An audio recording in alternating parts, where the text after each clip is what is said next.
Après 60 ans, il y a enfin un épisode de Doctor Who avec les Beatles. Aujourd'hui, on parle de The Devil's Chord, le deuxième épisode de Doctor Who.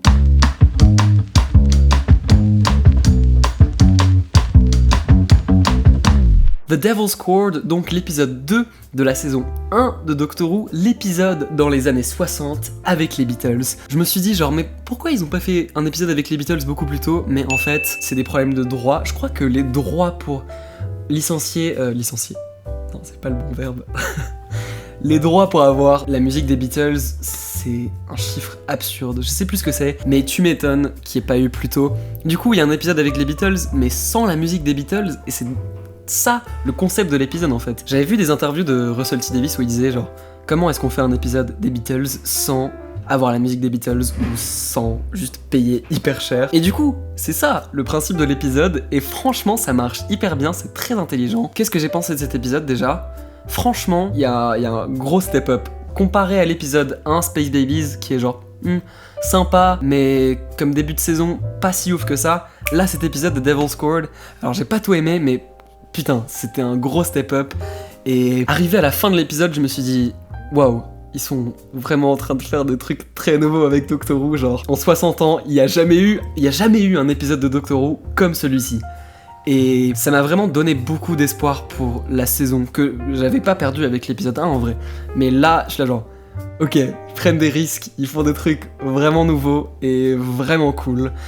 J'ai beaucoup aimé. Donc oui, épisode avec les Beatles, on va commencer par ça. Les Beatles sont pas dans l'épisode tant que ça, en vrai. J'aime beaucoup les Beatles, mais en vrai, faudrait que je me renseigne plus. Et du coup, je peux pas trop commenter en tant qu'énorme fan des Beatles. Plus en tant que musicien, il m'a fait plaisir cet épisode. Enfin, je veux dire, forcément un épisode qui parle de musique, et de piano, tout ça. Bon bah voilà, c'est toute ma vie. Et du coup, c'est drôle d'avoir Doctor Who et la musique, les deux trucs que j'adore le plus dans la vie, mélangés en un.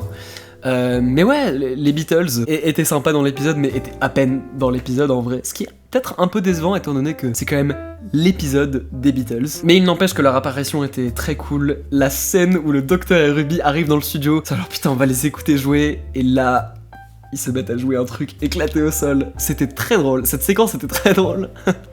Avec genre le visage du Docteur et de Ruby qui se décompose en écoutant la pire merde au monde.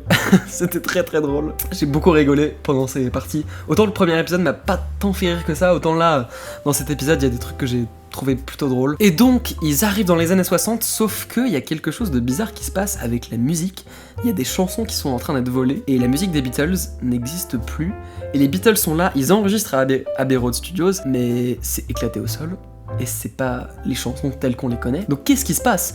Et on réalise après que c'est Jinx Monsoon, enfin Maestro joué par Jinx Monsoon, qui est un sorte de démon temporel chelou qui est... Oui, j'ai dit que j'allais spoiler ? Oui. De toute façon, je parle de l'épisode en entier, je vais spoiler tout ce qui se passe dans l'épisode. C'est donc la fille du Toymaker, et ça m'a étonné à quel point cet épisode était vraiment une suite de Giggle, l'épisode des 60 ans, parce que ouais, nouveau Docteur, nouvelle ère, saison 1, je me suis dit peut-être il y aura pas tant de références que ça aux épisodes des 60 ans, mais en fait si, il y a le rire du Toymaker qui est dans l'épisode, et c'est sa fille. Et en vrai, un petit point négatif que j'ai avec l'épisode, Maestro, en fait, c'est très Doctor Who comme méchant. C'est très dans le too much, c'est très... Toutes les expressions sont très exagérées. Ses sourcils font comme ça, elle parle tout le temps comme ça. C'est très comédie musicale, c'est très théâtral. Et en vrai, c'est stylé. Jinx Monsoon est évidemment extrêmement talentueuse. Enfin, elle est trop forte. Elle a une présence qui est incroyable. Mais c'est quand même... très fort, c'est très marqué, et j'avoue que parfois j'avais un peu du mal, genre dans certaines scènes elle est tellement dans le too much tout le temps. Encore une fois, je trouve ça un peu trop goofy, limite un peu trop comme un méchant Disney d'un dessin animé, mais genre dans la vraie vie, c'était un peu trop pour moi. Je suis un peu mitigé sur ce méchant, même si en vrai le côté un peu mystique avec genre des pouvoirs qui ont pas trop de sens, genre elle enferme le Docteur et Ruby dans des instruments, on sait pas comment c'est possible, c'est vraiment comme le Toymaker en fait. Et de toute façon, dans cette ère, dans cette saison de Doctor Who, ça sent que c'est un peu plus fantastique, un peu moins science-fiction, règles de science-fiction. Et en vrai, pourquoi pas? C'est cool et ça marche bien avec le ton de Doctor Who. Et j'aime beaucoup ça, parce que, en fait, d'une certaine façon, on pourrait croire que ça enlève des enjeux parce que n'importe quoi peut arriver, mais moi je trouve qu'au contraire, les enjeux sont d'autant plus gros parce que tout peut arriver et parce que le docteur ne sait pas comment réagir à tous ces méchants qui sont en dehors de la logique dont il a l'habitude. Du coup, c'est c'est assez horrifique en vrai par moments. Jinx Monsoon, même si je suis pas complètement convaincu par l'interprétation du personnage, il y a quand même des moments où Maestro est assez menaçant, en vrai, en tant que méchant. Toute la séquence où le docteur utilise son sonic, il n'y a plus aucun bruit, cette séquence était franchement assez ouf, j'ai beaucoup aimé. Et c'est pareil avec le Toymaker joué par Neil Patrick Harris. C'est genre, ils sont très comiques, très dans le too much, très colorés, et en même temps, c'est genre des putains de psychopathes qui tuent des gens à gauche à droite. Et du coup, c'est à la fois très goofy, très enfantin, et en même temps, tu les vois dans la vraie vie, t'as très très peur. Ça marche très très bien pour le ton de Doctor Who, et j'ai bien aimé cet aspect de l'épisode. Franchement, autant j'ai bien aimé le Docteur dans l'épisode 1, autant là, j'ai vraiment adoré, et dans les moments où il a plus peur et il sait pas comment réagir, les moments plus dramatiques, il le vend hyper bien, Chutigatois, j'étais complètement dedans. Toute la séquence où le 15e Docteur et Ruby retournent en 2024, et ils voient le monde qui est complètement ravagé, complètement détruit, post-apocalyptique. C'est trop bien joué, la musique aussi dans cette séquence fait vraiment monter la tension, et tu sens que... Tu sens qu'il y a un truc qui pèse, quoi, et ça rajoute beaucoup de poids, que ça soit les moments un peu plus fun, un peu plus rigolos, ça marche trop bien, autant les moments plus dramatiques, ça marche hyper bien aussi. Le moment au début où Ruby dit « Attends, mais c'est les années 60, peut-être on devrait s'habiller pour les années 60 ?» Et le docteur fait « Good thinking », et là ils arrivent, ils se mettent à marcher, à danser dans leur tenue, c'était... très drôle, j'avais juste un énorme sourire quand j'ai vu cette séquence, j'ai trop aimé, c'était vraiment là genre, ouais...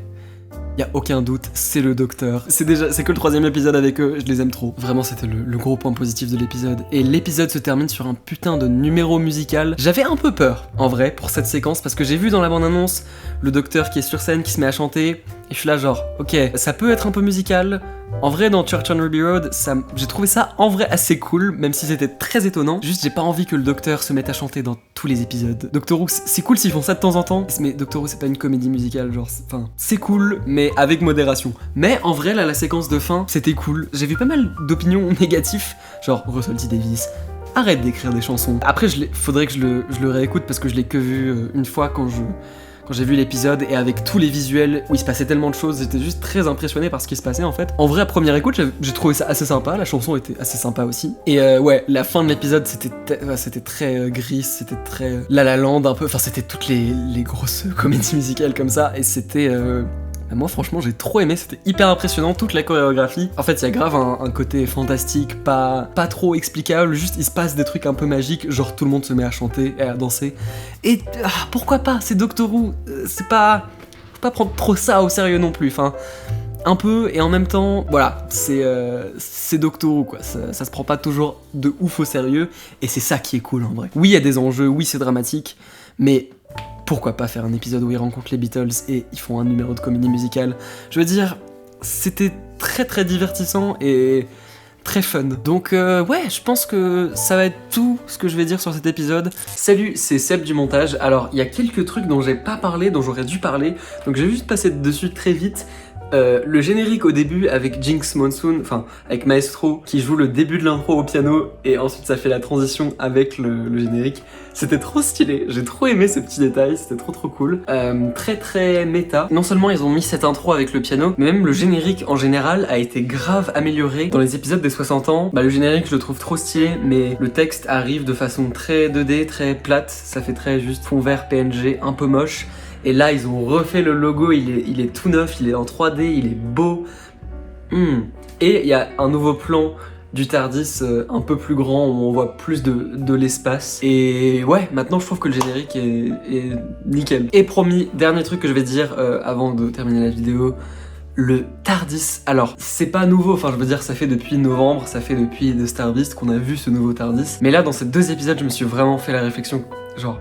putain, ce TARDIS, il est trop beau. Genre, il est énorme, et il y a certains plans dans The Devil's Cord où, je sais pas si c'est un drone, mais c'est une caméra qui est de très très loin, et tu vois tout, et les lumières roses là, enfin Waouh, c'est magnifique, genre vraiment, j'adore le Tardis, il est trop beau. Bref, c'est tout. Et là, cet épisode, j'ai trouvé que c'était franchement vraiment bien. Donc voilà, voici ma note. Voilà, c'est tout ce que j'ai à dire sur cet épisode. La prochaine fois, ça sera le lundi 20, du coup ça sera ma vidéo sur Boom, l'épisode écrit par Steven Moffat.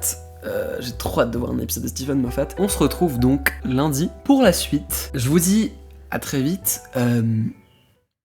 Des gros bisous.